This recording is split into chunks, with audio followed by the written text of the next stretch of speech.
afternoon. It's Friday, the 29th of January 2016, just after 1 o'clock. Welcome to UK Column News. I'm your host, Brian Gerrish. With me in the studio is Mike Robinson, and we'll be joined by live Skype link by David Scott with Northern Exposure. Well, yes, I'm wearing a woolly pulley because basically it's pretty cold here in the studio in Plymouth, and I've been led to believe that if we switch on our electric heaters, that's going to pull down the last of the grid in UK. The French are unable to provide that necessary backup power, and we would have a blackout throughout the whole of UK. So obviously we want to avoid that, so I've put my sweater on. Well, the weather today, we're going to start off with the real weather, which is the weather north of the border.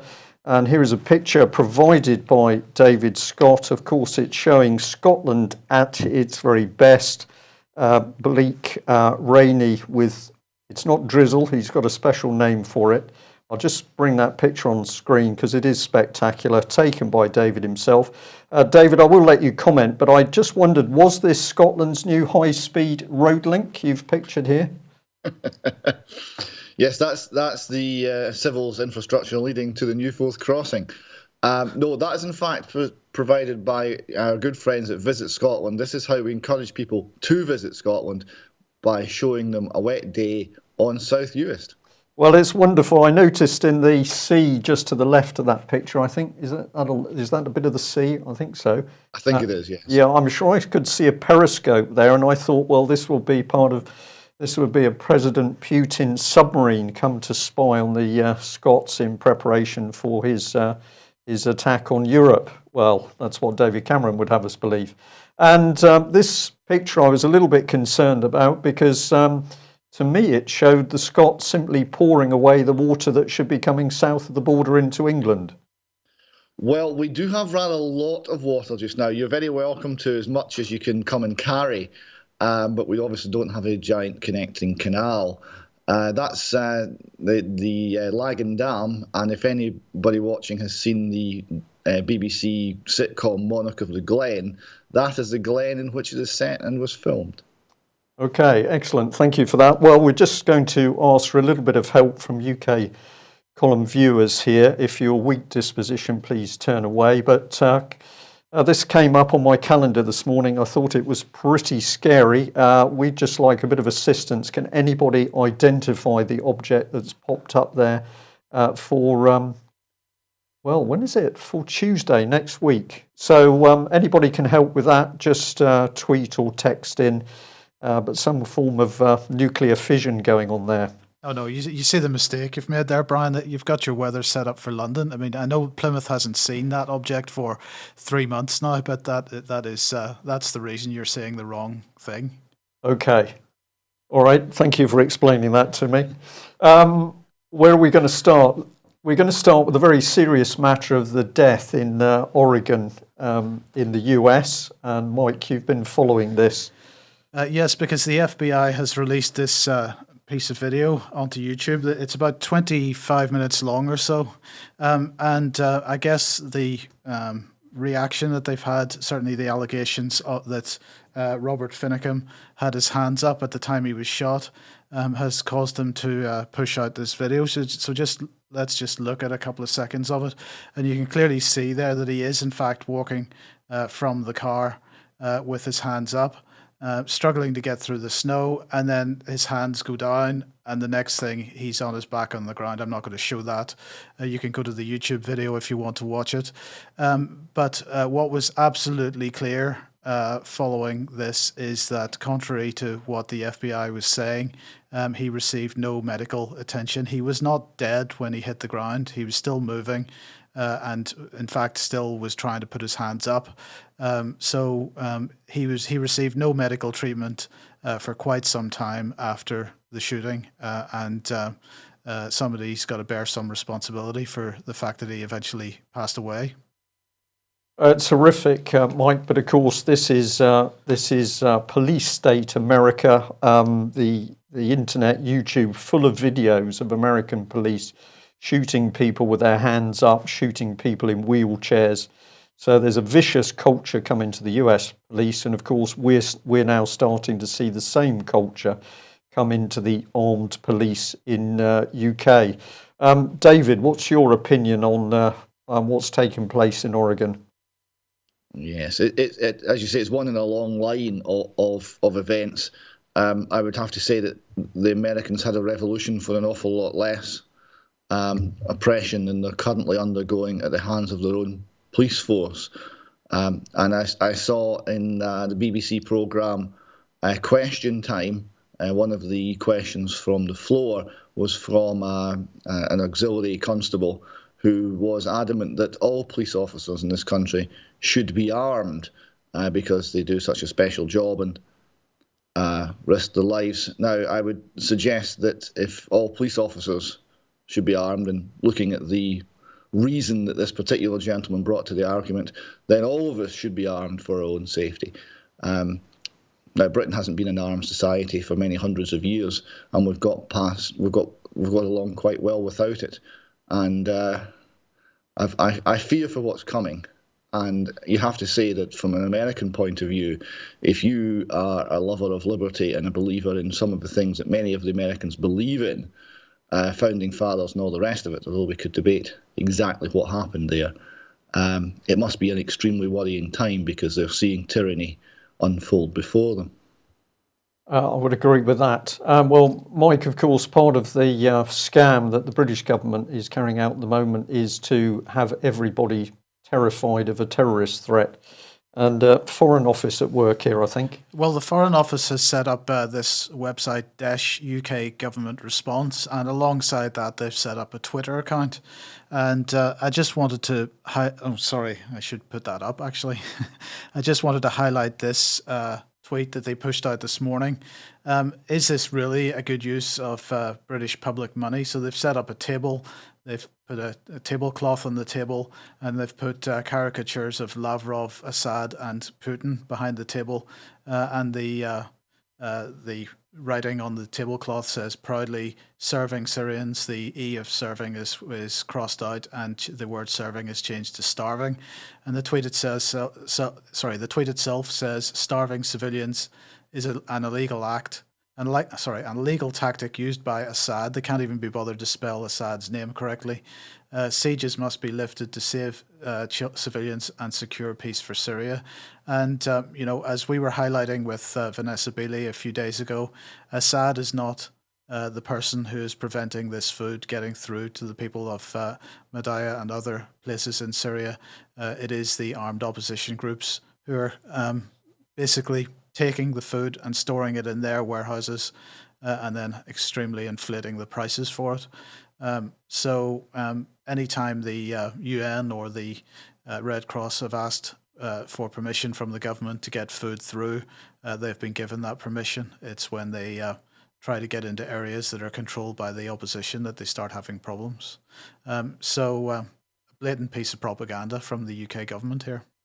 It's interesting, Mike, isn't it, that the government is now forced to use social media to try and get its message across. This, to me, is the fact that basically the public are beginning to win by the speed at which information about Syria and other matters is going around on social media.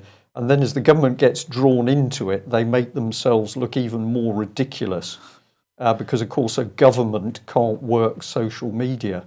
But despicable, I think, this tweet, with what we know that's going on. Well, why should we not trust our politicians? What better place to go than back with David north of the border?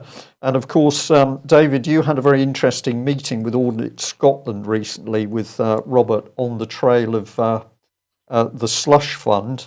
I'll just bring this one in as well, and we'll pass it over to you to comment. But the Scottish Law Reporter back in 2012 was talking about money apparently being held to pay off, apart from anything else, media-friendly law firms in order to clamp down on the headlines. And then, if I've got this right, you meet up with this lady to ask about this slush fund, and she refers you to the ministerial code. Now, we've got part of that on screen, legal proceedings. We can bring that back, but we'll come over to you. How did that meeting go? Yes, this was last Friday afternoon, just after the broadcast. We went down and had about an hour and a half long meeting with Angela Cullen and a colleague of hers. Now, the investigation into this matter has been going on for just over 4 months now. The first question, which essentially was the only question asked by Audit Scotland, was, is there a policy governing the disbursement of these funds, and was that policy followed? Now, that's the scope of the investigation.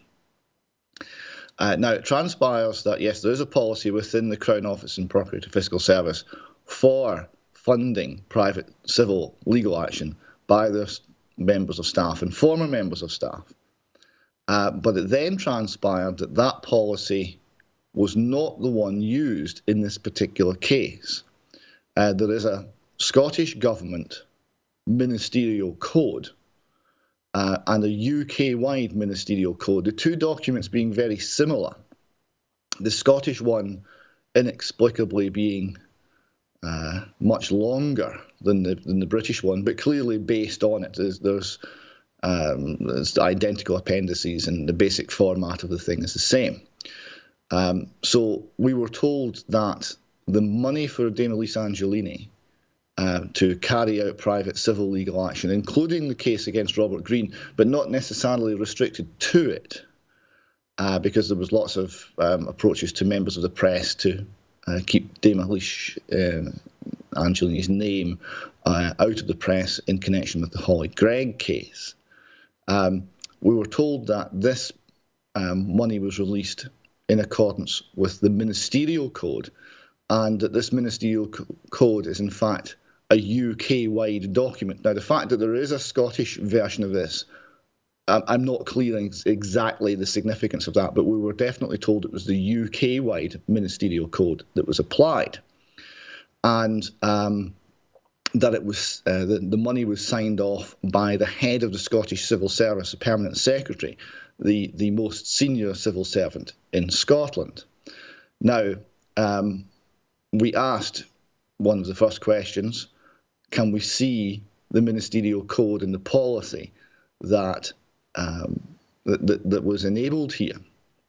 And we were told, probably not, that might be confidential, we're not sure, we'll need to check if we can release that to you. If it's in the public domain, fine, if not, then we don't think so. So it might still be secret. But in the public domain, there is the official ministerial code that is published on a UK basis, and also the Scottish version published by the Scottish Government. And the little bit there, which if you could bring that last slide back again, legal proceedings. Where ministers become involved in legal proceedings, their personal capacity, there may be implications for them in an official position. Defamation is an example of the area where proceedings will invariably raise issues for the minister's official as well as his or her private position. In all such cases, ministers should consult the law offices in good time and before legal proceedings are initiated, so that they may offer guidance on the potential implications and handling of the proceedings. No mention of cash there, Brian. In fact, none at all. So that makes me wonder whether there's in fact a completely separate part of the ministerial code that is secret, one would assume, that is not being shared with the British public, to the effect that ministers of the Crown, and that would include people like Sir Leon Britton, historically, Peter Morrison, and a whole host of other nefarious characters, can actually access essentially unlimited government funds for paying for legal services and use those funds to sue for defamation and silence people who might criticise them. Well, David, yes. If I can just come in there, of course, they're not government funds, are they? The key thing about this is that the money is public money. I put the little cynical headline up at the top of that slide that Cullen claims that all's well with Angelini's use of the money. private prosecution. This is public money which is actually being used. Well, yes, it's taxpayers' money. It's proceeds of crime, to some extent. It's money that's taken coercively from the people of this country. We don't have a choice. It's mandatory. If you don't pay up, you go to jail. And then this money, which is meant to be used in the public interest, is then used to silence, often valid, as we've found out in the Cyril case, etc., valid and most urgent criticism of the conduct of some of our wise overlords. So, yeah, our own money is being used in our oppression, it would seem. It would certainly seem. So if we bring up the second one we've got here, this is another piece of code. This is the one actually I labelled public to pay for legal proceedings against themselves in the public interest, is roughly how I see this. But yes, can you tell us about... 11.6 is the equivalent clause in the Scottish version of the Ministerial Code, which has basically had a small addition made to it after it says that you'd consult law officers in order to allow law officers to express a view on the handling of the case so far as the public interest is concerned, or if necessary to take charge of the proceedings from the outset. Does that mean pay? I guess it means pay. It doesn't really quite say what take charge means exactly. No, so we've got some ministerial code, we've got a policy, but the policy doesn't seem to match what Angela Cullen from Audit Scotland is saying. And as you say, there may now be a secret code that the public is not to be told about, secret from the public, even though it's public money being used for prosecutions to silence, well, maybe media, but it could well be individuals in the public who want to take action. How would you describe this? Well, I think it's really a bit of a bombshell. I mean, Angela Cullen's view is that, well, she would expect any public authority to have this because otherwise they couldn't protect their members of staff from hostile and unfounded legal action by members of the public to interrupt them from conducting their duties, which is fair enough, I suppose. But we're not talking about that direction. We're talking about members of the public being targeted by civil legal action. We're talking about that civil legal action being funded by essentially an unlimited slush fund of taxpayers' money. And we're talking about, and this is a critical thing, the entire thing being secret. So you're sued by somebody, but you're not told that they have unlimited funds available. Is that not going to change an individual's assessment of the risks they run? Well, of course it is. We're in a situation where access to justice is really only for the rich. And what we're saying is, if you have a senior position in the UK government, you are, for all practical purposes, infinitely rich when it comes to access to the justice system. So we have an inherently imbalanced system there, and it's secret. I found almost nobody who knew this was going on. Right, and I believe you've had some interest from two of the mainstream papers who also didn't know this was going on. Yes, we've been contacted by the mainstream press over this. Quite a number of Robert's supporters have been writing letters to inform MPs and ask questions of MPs. And the mainstream press have been informed as well. So, yes, there is some interest in what is exactly going on here. And I would emphasise again, it's the secrecy. We don't know how much money's been spent on this. We don't know on whose behalf. We don't know for what, excuse me, for what cases. We don't know if it's been involved in other areas of the child sexual abuse scandal other than silencing Robert Greene. We don't know. We're not meant to know. Only our wise overlords know. Right. Well, I'm just going to say that if a few viewers and listeners getting a little bit worried at what may seem like corruption north of the border, of course we shouldn't, because there is an independent assessor to have a look at these sorts of matters. And if we just bring the assessor up on screen, oh dear, it just happens to be Eilish Angelini from 2011 to date. That's a shocker, isn't it? It was a bit of a shock, yes. Tell us how you found this then. Well, there's a series of these decisions, these high-level decisions on the use of the ministerial code and whether ministers have been breaching that code. are assessed by these independent assessors, and I want to emphasise, Brian, just how independent these independent assessors are. There's almost no limit to the independence. You can cut the independence with a knife.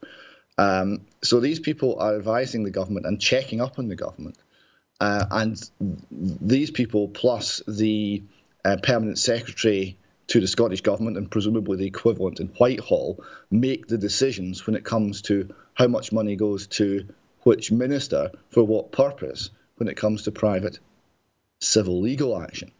Now, you see there's been a whole series of people employed to undertake this assessor work, this independent assessor work in Scotland.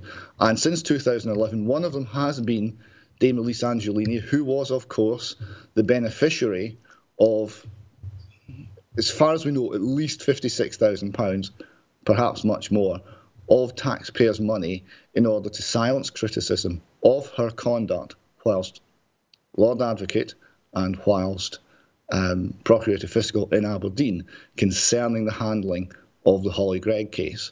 So she is maybe less independent. Maybe that could sway her. I don't know what you think, Brian. Well, I can imagine a lot of people sort of laughing at this as it's ridiculous, it's just nonsense, but basically laughing at a system. The implications, though, are very much more serious than that, because what we've got is a political class who've now buried themselves in power, and they've set up a defensive mechanism so that you try and challenge these people and expose them. And what are they going to do? Use your own taxes to defend themselves. Remember, of course, that the judiciary, the single party and the police all linked together in Scotland. Go ahead, David. Now, Dame Elise, excuse me, Dame Elise has provided one report in this role as an independent assessor, and it was concerning Alex Salmond. Alex Salmond had some people round for tea, and this was viewed as being somehow suspicious. And she did a very thorough report on this, which, if you exclude the cover page, ran to 2 whole pages of A4. Yep. But it actually makes quite interesting reading. If you've got any part of that. Let's bring this up on screen. Here's the government website talking about it. Independent report clears the First Minister in Bute House complaint. And the complaint was misuse of public money. And we're reassured here, I can bring it up on screen. Here we are, the Right Honourable Dame Eilish Angelini, DBE QC, an independent advisor to the Scottish Government on the Ministerial Code, has found there was no breach of the code during this meeting. There was no prima facie evidence which might have formed the basis of a statable complaint under the code. Of course, we don't know what the code is, but it wasn't breached. And the First Minister responded here that he'd known the people he'd invited to Bute House, the Weirs, for many years as fellow members of the SNP. He had read of their good fortune in winning the lottery, congratulated and invited them to tea, as you do. The second paragraph there is a thing of beauty, and I just want people to bask in the glory of this paragraph. Well, please read it, David, because your accent just adds to it. Mr. and Mrs. Mr. and Mrs. Weir duly attended for tea and biscuits with the First Minister on 9 September 2011 at Bute House. The tea, which was Scottish blend, and biscuits, type undefined, were provided from the First Minister's own private supply kept in the kitchen of his private apartment in Bute House. I, Dame Elise Angelini, was shown the kitchen and the supply of tea and milk and biscuits stored therein. The First Minister indicated that there had been no discussion of money or donation during the visit, and no one else had attended the tea. Shortly after the visit, Mr. and Mrs. Weir made a very substantial financial donation to the funds of the SNP. Well, I had a little bit of a pointer here. I think we do know what the cakes were. We'll come on to those in a minute. Of course, nothing to see here. No impropriety, no misuse of public funds, no dirty deals to get funding into the SNP, because it's been independently assessed by an assessor who's able to use funds which she assesses in order to clear her name when she doesn't do her job. But look at how it was assessed. Right, Dame Elise Angelini personally went along and interviewed the biscuits. she didn't seem to talk to the weirs who gave the donation. At least if she did, it's not in the report. No. If you were undertaking that investigation, Brian, would you start with the biscuits? Well, if you wanted to achieve a cover-up, I think the first place you go is the cupboard. I would go for the cupboard first, because that way the cover-up will just follow. But the tea cakes, of course, very important. Let's bring more of those. Here they are, a lovely lady and some children dancing as Tunnock's tea cakes. Now, apparently this is a pretty serious subject. To eat a Tunnock's tea cake now in Scotland is a political statement, Brian. It's a unionist plot if you eat a Tunnock's tea cake. Right. This was a celebration of Tunnock's tea cakes at the opening ceremony of the Commonwealth Games, and we had the dancing tea cakes, which were very popular at the time. But that was before, critically, the independence referendum campaign, when Tunnock's as a company came out and said that they would much prefer to stay in the Union. They sell an awful lot of tea cakes in England, and they're very keen on the English enjoying their tea cakes.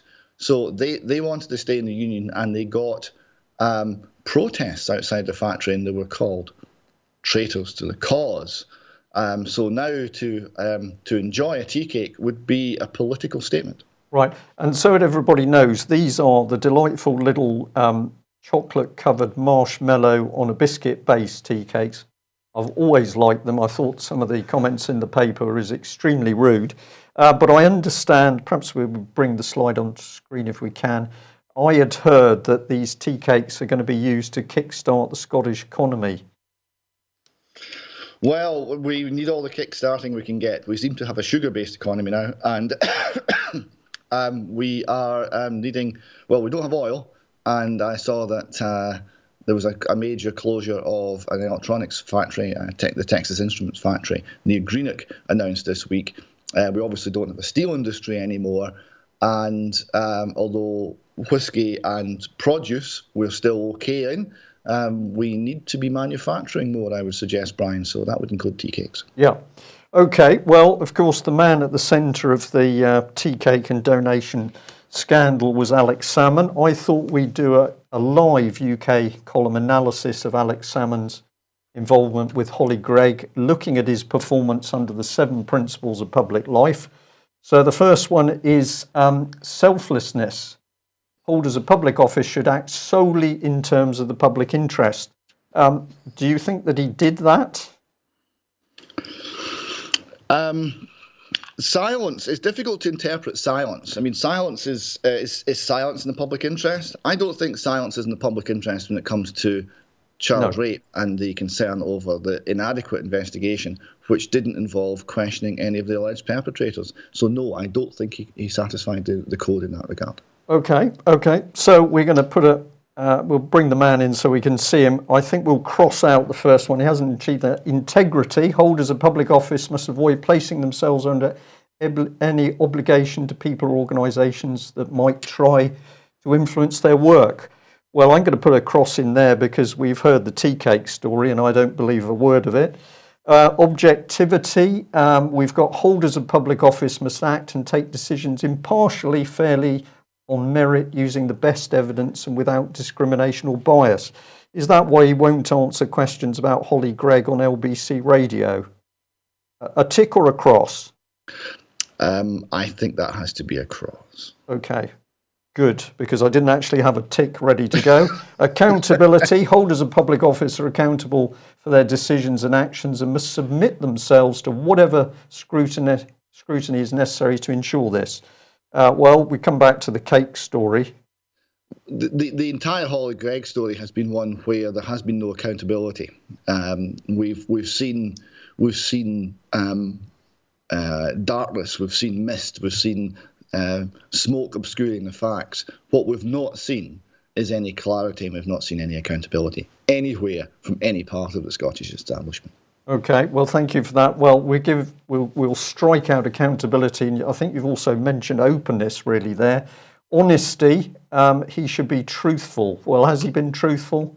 Well, we do have the letter from his office, written on his behalf, which said that they had answered the Freedom of Information request in January of the given year, when it in fact was not answered until the July, and that was one day before the entire Scottish Government was held in contempt of court over the failure to answer that Freedom of Information request. So that letter would not be truthful, no. Okay, well, this is looking fairly conclusive. We'll cross that one out as well. The last one's leadership. Holders of public office should exhibit these principles in their behaviour. Well, clearly he hasn't, so we'll cross that one out. And I think we can bring in here that his score under the 7 principles is 0. Well, if that's Alex Salmond, probably you'd like to talk a little bit about this man, Sir Peter Housden. Just before we do, those 7 principles, that comes from Annex A of the Ministerial Code. Both the UK and the Scottish version have an identical annex. So anybody writing to any minister who might want to hold them to account might want to attach a copy of that annex to the letter, just to point out the standards that are in fact required of a UK or Scottish or Welsh or Northern Irish minister. Okay. Well, what about this gentleman then, Mr. Housden? He's come under a bit of an attack. Well, Mr. Housden is the very special human being that signed off the money for Dame Elise Angelini to take out the private civil legal action against Robert Greene and others, including members of the press in Scotland. So he thought it was a good idea. This is one of the things we discovered at the meeting with Audit Scotland. We didn't know where the money had come from. We didn't know who had approved it. Well, we do now. It's Sir Peter Housden. So we're going to score him 0 under the ministerial code. He's failed. And it's interesting to note that he approved the money under the ministerial code, and the Crown Office and Procurator Fiscal Service paid it out of their budget, but at his instruction. So that's where the money actually came from. Right, so more questions to be asked, but of course this man was bullying Scottish firms to make sure that they made the right decision over Scottish referendum. And then the Telegraph here asking, has the Scottish civil service become an arm of the SNP? We're now getting into what's really happening. North or south of the border, the civil service totally politicised. Tony Blair, of course, really rammed this home. And we're now paying the price because we've got no impartiality amongst our civil servants. I would like to point out that Dame Elise Angelini was officially depoliticised by Alex Salmond in a move which removed her from regular attendance at the Cabinet in Scotland. It was actually announced as a move to depoliticise the role of the Lord Advocate. So believe that, if you will. Okay. And we had this one here, which was very interesting. Telegraph again, saying that Sir Peter Housden is a problem. When we got into this article, I was intrigued to see that it drifts in Michael Heseltine saying, well, really, we need to change the structure of the country, and the economy should be based on the strength, initiative and ambition of our cities and their communities.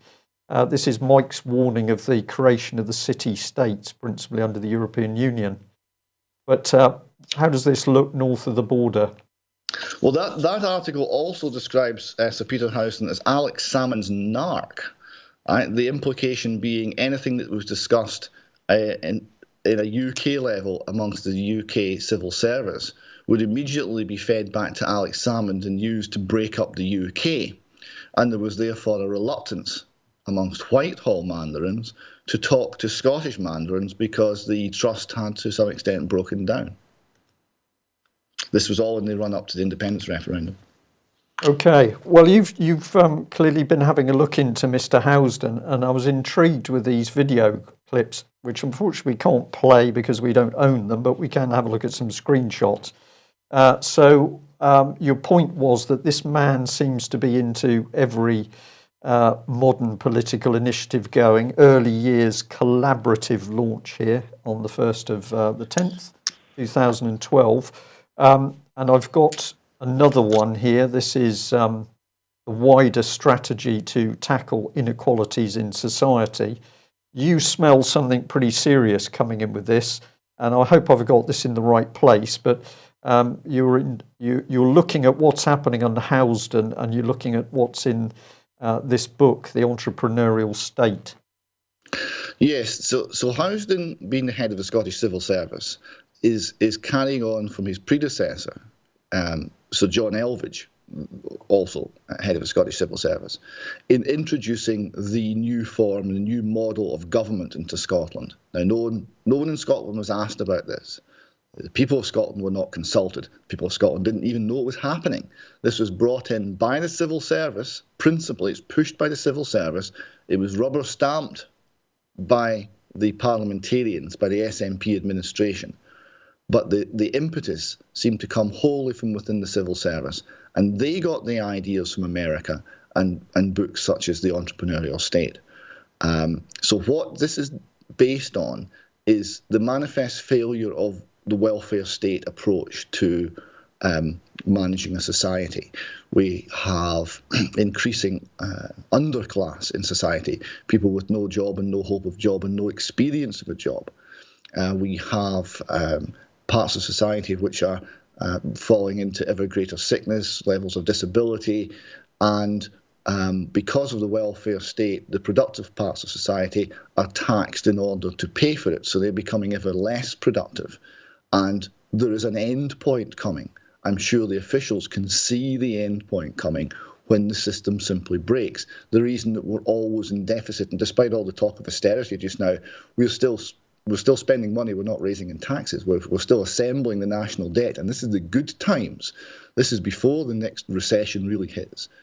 This is when everything's rosy in our garden. We're not actually paying our way, and we have an ever larger, ever more dependent society. And they know they need to get something done about it. But what they really need to get done, in my opinion, is to shrink the size of the state by at least 50%. And get a lot of people diverted into actual productive roles in society rather than simply shuffling paper and oppressing one another. And they're not prepared to do that. They're not prepared to give up the power. So they're looking around for any ideas they can borrow from anywhere to kick the can down the road and pretend to do something. And they've got all this information from a movement in America recognizing the same sort of problems, that wants to bring entrepreneurial activity, free market drive and initiative into the public sector. Now that, Brian, is impossible. That cannot be done, because the reason the free market is the free market is in the title. It's free. There's competition. You have choice. As soon as you bring in the government with coercion and the threat of violence and the presence of compulsion in everything they do, named person, taxation, everything they do is done through compulsion and ultimately backed by the threat of violence. That is not the free market. It can never be the free market, and it will never be the free market. But the mixture of the two ideas is to extend the government into ever more personal areas of our lives, and in Scotland, at any rate, make the government a large, joined-up super organisation, very much like a corporation. Very much like a corporation. Well, thank you for that analysis. We're going to be showing in a minute where some of the ideology for this has come from, and it absolutely linked in with what you produced for us earlier this morning. Just delving into Peter Housden, we see that he began his career as a teacher in Shropshire. That's quite interesting. And then he became Director of Education in Nottinghamshire County Council in 1991. Of course, he didn't know anything at all about the abuse of youngsters going on there. And by 1994, he'd gone to Council Chief Executive, still didn't know what was going on. And then in 2001, he left to take up a secondment with the UK Audit Commission. Well, that'd be handy, before joining the Department for Education and Skills. So we just repeat that he didn't know anything going on about child abuse in Nottingham. No idea at all as leader, but now this man is buried into Scotland doing good works there. Before I pass, he's actually, his post is over now. He finished work in, I think, October 2015. He was in post from 2010 to 2015. So we have a new broom in Scotland. We've yet to get any sense of what that new broom might mean. But But what we've seen in the previous two heads of the civil service is very much working to a common agenda, a common purpose. Common purpose, yeah. Okay, well, this is just really an interlude, but Patrick Henningsen from 21st Century Wire has put up a very interesting article around the original Scallywag magazine, which is now turned up online. Scallywag really getting into investigation of paedophile rings around and through government. And then, of course, the editor died under rather mysterious circumstances. But if you want to have a look at what Scallywag had to say many, many years ago about the state and abuse of children, you can follow the link through from 21st Century Wire. Well, of course, it was Common Purpose that had paedophiles embedded in the secretive Common Purpose links. And surprise, surprise, we can now bring Common Purpose into the frame. Lovely picture of Julia here. I think she might have had a few tea cakes, actually, Alex. Sorry, David. But of course, what's the connection? Well, the connection is here's Peter Housden, and very big on Common Purpose. And I take it you were curious that the videos had exactly the same viewing figures on them. No, it's the same video. It's just two stills from the same video. Right. Okay. So this is Peter Housden, Common Purpose man, speaking on leadership. In the video with Middleton. The reason I circled the little countdown there is a great many thumbs down and not many thumbs up, and I wondered, Brian, if maybe you were something to do with that. Well, possibly, but let's give Mr. Housden credit. He doesn't seem to have had the tea cakes, but Julia certainly seems to have been tucking in. Right. We also voted Common Purpose under the 7 principles in public life, actually, and I've had to give them a 0 because we can't see anything they do helps the system. Well, why is Common Purpose important in this news and our discussion at the moment? Let's bring in this email that we had this morning. It's for a lady who said, sorry, bring it on screen, here we are. I've just bought a Ladybird book. I think this was in Sainsbury's in the book section. And basically, it's a Ladybird book on mindfulness. Now, I have had a few people challenging me over mindfulness. They're telling me that actually it's a wonderful thing and I needn't be worried about it. However, what these individuals don't seem to realise, of course, is that the spiritual mindfulness has gone. This has now been replaced by a politicised mindfulness. And thank you very much to the person who brought the next one in. Now, I'm apologise because I'm going to bring several things up on screen at once. What we're interested in is the Thunderbird Global Mindset Institute. And that incredible organisation has produced a huge document, about 140, 150 pages. What are they doing? Well, they're looking at the science and practice of global leadership. They're measuring people, and global mindset is a set of individual characteristics that help global leaders better influence individuals, groups, and organisations unlike themselves. So this is like Common Purpose on steroids. And if you get into their document, it starts to really tell you what they're about. Umbrella concept that contains intellectual, psychological, social dimensions. It's the capacity of a person in international business to influence individual groups, organisations and systems related to global leadership. A person who possesses a global mindset would tend to be a more effective global leader than a person without this mindset. So we've got an organisation clearly very powerful and influential now openly saying they're going to get into the minds of people and select them. And we will discuss where this takes us. I'm sorry, I was just going to say that the Civil Service today had published a blog describing how when you're an up-and-coming leader, you've really got to have a mentor. Now, if you've got mentors or people in that position already in place, pushing that are based on this kind of thing, then anybody coming up below them in the system is going to receive a massive dose of this as well. That's the case, isn't it? That is absolutely how it works. And of course, UK Column has already exposed that we've got a gentleman I believe Peter Botting, if I remember his name correctly, embedded in Westminster, who is giving the leadership training to Tory MPs and Labour MPs. I think the boast was that he's trained over 82 of them as to how to deliver better speeches. Well, this is dangerous stuff. We can see where this goes. But if you really want to get into it, have a look at the video on the Thunderbird website where we've got the guru, Mansoor Javidan, talking about it. And he says the issue is that children grow up with people like themselves, basically. How can we prepare them for what global companies want? So there's no messing around here. Children need to be moulded, not for their own benefit and lives and enjoyment of their own lives, but for what the shelf stackers, and as we showed yesterday, we had McDonald's in amongst it. And then I'll just come back here to common purpose, cultural intelligence.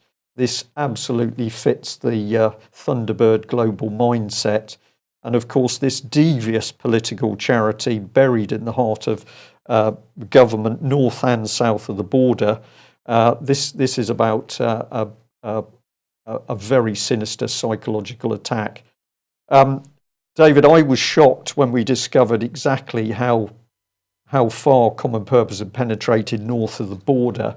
And of course, Northern Ireland, we had reports from people which have been substantiated saying, well, if you look at the intensity of the common purpose subversion in Northern Ireland's government, it's running the place.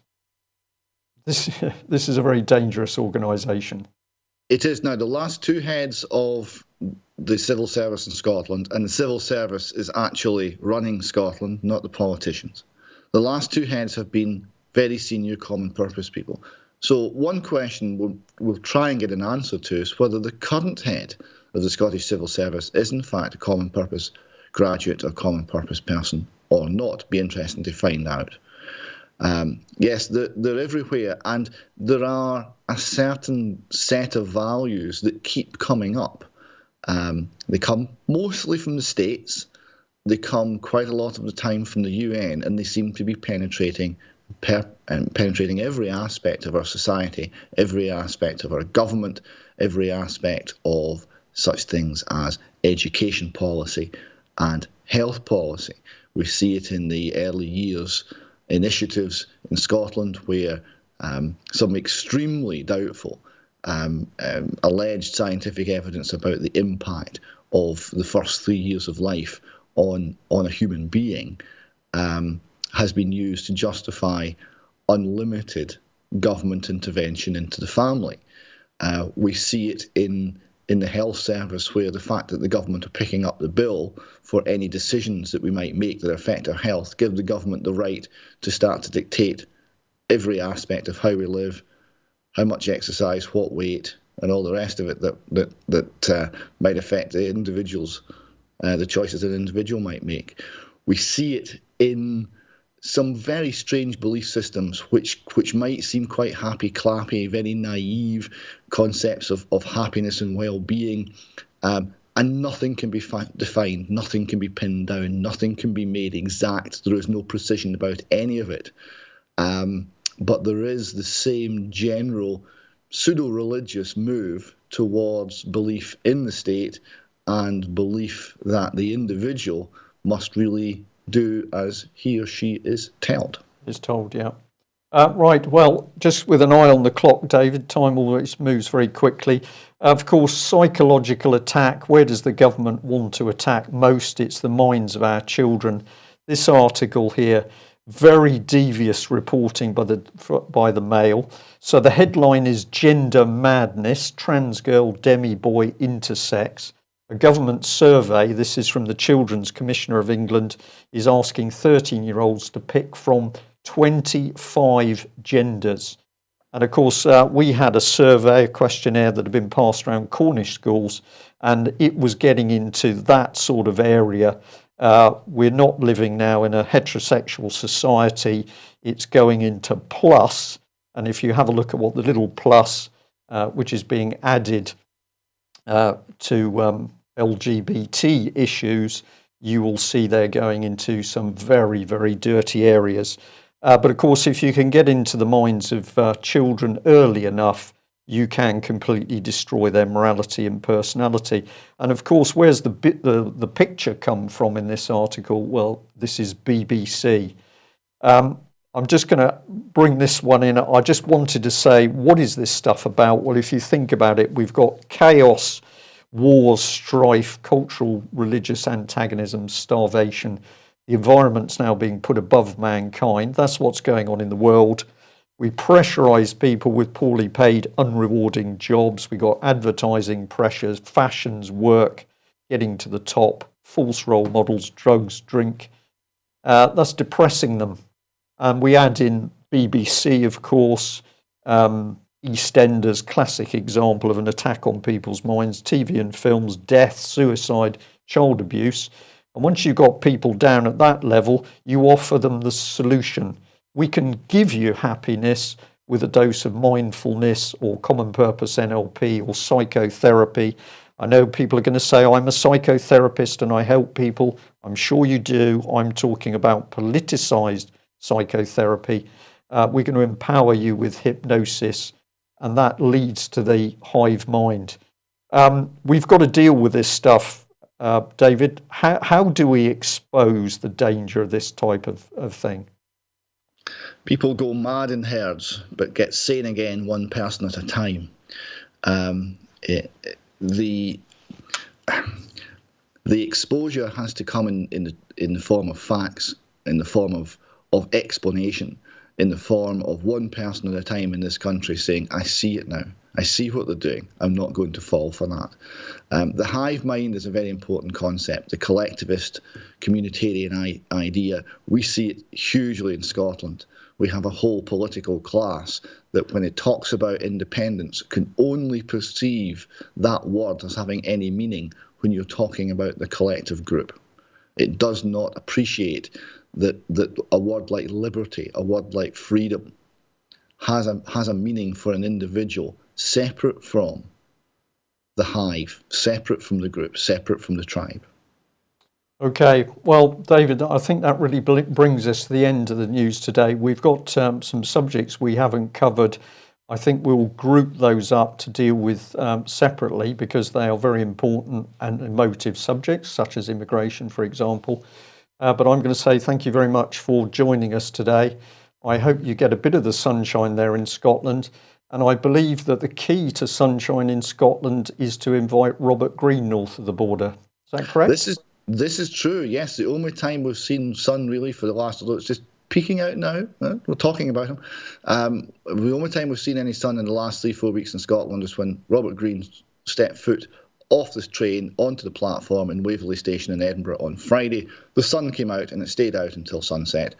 We call it the Robert Greenhouse effect. It seems to work every time he comes north, and we're very happy about it, and we'll keep bringing him north in order simply to see the sunshine. Brilliant. Thanks for joining us. Well, that's the end of today's news. Thank you for watching or listening wherever you are. We would ask you, use the information that we're putting out, tweet it, talk about it, email it, comment on it. Don't just sit on it. Please help us to spread the information and the analysis that we are doing. We are not here to provide a show. We don't regard ourselves as entertainment. We're putting out information because that information is capable of exposing what is going on, and the exposure is capable of stopping what is going on. So we try to do our part. We hope that our viewers and listeners will do their part. Don't sit doing nothing, do something, and enjoy the weekend. Thanks for joining us. Bye-bye.